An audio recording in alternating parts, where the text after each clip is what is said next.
ಈ ಮನೆತನದಿಂದ, ಅಣ್ಣಾವ್ರ ಮನೆತನದಿಂದ ನಮಗೆ ರಾಜ್ಕುಮಾರ್ ಅವರಿಂದ ಹಿಡಿದು, ಶಿವಣ್ಣ ಅವರಿಂದ ಹಿಡಿದು, ಅಪ್ಪು ಅವ್ರು ಎಲ್ಲರನ್ನೂ ತೊಗೊಂಡಾಗ ಅವರು ಕ್ಯಾಮ್ರಾ ಮುಂದೆ ನಿಂತು ನಮ್ಮನ್ನೆಲ್ಲ ಮನರಂಜನೆ ಮಾಡಿದ್ದಾರೆ. ಆದರೆ ಅದಕ್ಕಿಂತ ದೊಡ್ಡ ಪೊಟೆನ್ಷಿಯಲ್ ಇರೋದು, ಅದಕ್ಕಿಂತ ದೊಡ್ಡ ಶಕ್ತಿ ಪಾರ್ವತಮ್ಮ ಅವರಿಂದ ಹಿಡಿದು ಗೀತಮ್ಮ ಅವರು, ಆಮೇಲೆ ಇವಾಗ ನಮ್ಮ ನಿವೇದಿತಾ ಅವರು, ಎಲ್ಲರೂ ಅಂದರೆ ಹೆಣ್ಮಕ್ಳೇ ಸ್ಟ್ರಾಂಗು ಗುರು ಅಂತ ನಾವೇನು ಹೇಳ್ತೀವೋ ಅದನ್ನು ಇಲ್ಲಿ ಈ ಮನೆತನದವರು, ಅಂದರೆ ಹೆಣ್ಮಕ್ಳಿಗೆ ಈ ಫ್ಯಾಮಿಲಿ ಎಲ್ಲರೂ ಕ್ಯಾಮ್ರಾ ಮುಂದೆ ಇದ್ದಾಗಲೂ ಕೂಡ ಹಿಂದ್ಗಡೆ ಅವ್ರಿಗೆ ಅವರ ಒಂದು ಎಕ್ಸ್ಪ್ರೆಷನನ್ನು, ಅವರೊಂದು ಪೊಟೆನ್ಷಿಯಲನ್ನು ಹೊರಗಡೆ ಹಾಕೋದಕ್ಕೆ ಈ ಮನೆತನ ನಿಂತಿರೋದು ನನಗೆ ಭಾಳ ಹೆಮ್ಮೆಯ ವಿಚಾರ. ನನಗನ್ಸುತ್ತೆ ಹೆಣ್ಮಕ್ಳು ನಿರ್ಮಾಪಕರು ತುಂಬ ಕಮ್ಮಿ ಆಗಿರೋದಕ್ಕೆ ಬೇರೆ ಏನು ಬೇಕಾದರೂ ಕಾರಣ ಇರಬಹುದು. ಆದರೆ ಸಿನಿಮಾ ರಂಗದಲ್ಲೇ ಇದ್ದಂತಹ ಈ ಮನೆಯ ಅಪ್ಪ, ಅಣ್ಣ, ಗಂಡ ಎಲ್ಲರೂ ಕೂಡ ಅದಕ್ಕೆ ಸಪೋರ್ಟಾಗಿ ನಿಂತು ನೀವು ಮಾಡಿ ನಾವಿದ್ದೀವಿ ಅನ್ನೋದಿದೆಯಲ್ಲ, ಅದು ಈ ಮನೆತನದ ಸಂಸ್ಕಾರದ ಇನ್ನೊಂದು ಮುಖವನ್ನು ನಮಗೆ ತೋರಿಸುತ್ತದೆ. ನಾವು ಈ ಮನೆಯ ಮುಖದ ಸಂಸ್ಕಾರನ ನಾವು ಬಹಳ ವಿಚಾರಗಳಲ್ಲಿ ಮೆನ್ಷನ್ ಮಾಡಿದ್ದೀವಿ, ನೋಡಿದ್ದೀವಿ. ಬಟ್ ಇದು ಕೂಡ ಅದು ಆ ಮುಖದ ಒಂದು ಉದಾಹರಣೆ ಅಂತ ಹೇಳ್ಬೋದು. I think I have answered you. ಅದರ ಜೊತೆಗೆ ಫೈರ್ಫ್ಲೈ, ಬೆಳಕಿನಾಚೆಯ ಬೆಳಕು, ಇದು ಸಿನಿಮಾಗಳಾಚೆಯ ಸಿನಿಮಾ ಆಗುತ್ತೆ ಅಂತ ನನಗನ್ಸುತ್ತೆ. ಯಾಕೆ ಅಂದರೆ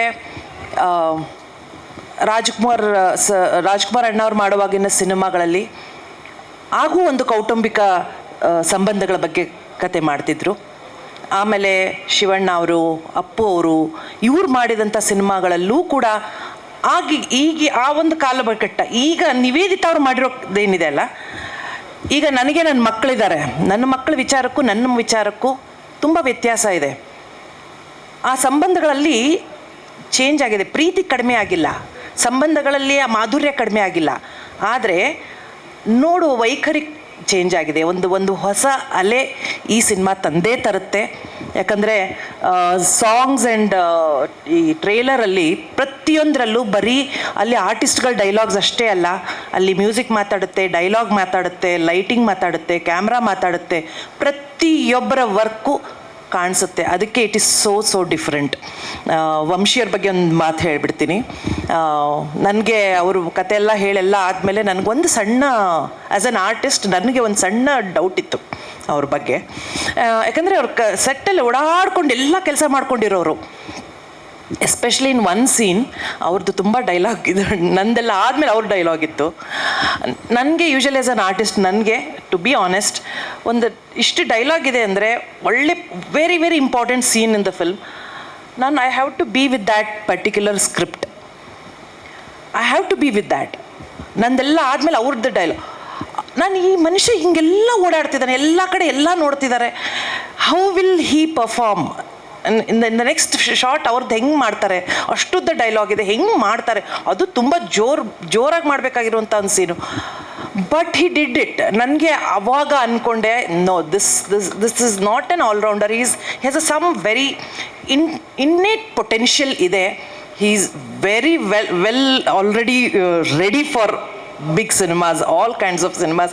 ಐ ಥಿಂಕ್ ನಿವೇದಿತಾ ಅವರು ಸುಮ್ಮನೆ ಕಣ್ಮುಚ್ಚಿ ಇದನ್ನು ಆರಿಸಿಲ್ಲ, ಎಲ್ಲರೂ ಫ್ಯಾಮಿಲಿ ಕೂಡ ಅದ್ರ ಜೊತೆಯಲ್ಲಿ ಆರಿಸಿದ್ದಾರೆ. ಐ ಥಿಂಕ್ ಕನ್ನಡ ಇಂಡಸ್ಟ್ರಿಗೆ, ನಮ್ಮ ಒಂದು ಚಿತ್ರರಂಗಕ್ಕೆ ಒಳ್ಳೆ ಸಿನಿಮಾ. ನಾವೆಲ್ಲರೂ ರಾಜ್ಕುಮಾರ್ ಅವ್ರನ್ನ ಎಷ್ಟು ಪ್ರೀತಿಸ್ತೀವಿ, ಅವರು ಹುಟ್ಟಿದ ಹಬ್ಬದ ದಿನ ಇಂಥದ್ದೊಂದು ಸಿನಿಮಾ ಬರ್ತಿದೆ ಅಂದರೆ ಅಲ್ಲೇ ನೋಡಬೇಕು. ಈ ಮನೆತನದ ದೊಡ್ಡ ಜವಾಬ್ದಾರಿ ಇದೆ. ನಾವು ಅದರ ಜೊತೆಗೆ ಅವತ್ತಿನ ದಿನ ಎಲ್ಲರೂ ಹೋಗಿ ಸಿನಿಮಾ ಥಿಯೇಟ್ರಲ್ಲಿ ಅಣ್ಣವರ ಹುಟ್ಟಿದ ಹಬ್ಬದ ಜೊತೆಗೆ ಈ ಸಿನಿಮಾವನ್ನು ನಾವೆಲ್ಲರೂ ಆನಂದಿಸೋಣ. ಎಲ್ಲರೂ ಸಿನಿಮಾದಲ್ಲಿ 24ನೇ ತಾರೀಕು ಥಿಯೇಟ್ರಿಗೆ ಬಂದು ಸಿನಿಮಾ ನೋಡಿ. Thank you. ಈ ಸಿನಿಮಾನ ಯಾಕೆ ನೋಡಬೇಕು ಅಂದರೆ, ನಮಗೆಲ್ರಿಗೂ, ಯಾರ್ಯಾರಿಗೆ ನಮಗೆ ದೊಡ್ಡಪ್ಪ, ದೊಡ್ಡಮ್ಮ, ಅತ್ತೆ, ಮಾವ, ಅಕ್ಕಪಕ್ಕದ ಮನೆಯವರು, ಸ್ನೇಹಿತರು, ಯಾರ್ಯಾರಿಗೆ ಆ ಸಂಬಂಧಗಳಿದಾವೋ, ಆ ಸಂಬಂಧಗಳು ಎಲ್ರಿಗೂ ಅವರವ್ರ ಸಂಬಂಧಗಳು ಈ ಸಿನಿಮಾದಲ್ಲಿ ಅವ್ರವ್ರಿಗೆ ಸಿಗ್ತವೆ. ಅದನ್ನು ನೋಡಲೇಬೇಕು. ಯಾಕಂದರೆ ಆ ಸಂಬಂಧಗಳು ಎಲ್ಲರಿಗೂ ಇರ್ತವೆ. ಹಾಗಾಗಿ ಎಲ್ಲರೂ ಈ ಸಿನಿಮಾನ ನೋಡಬೇಕು.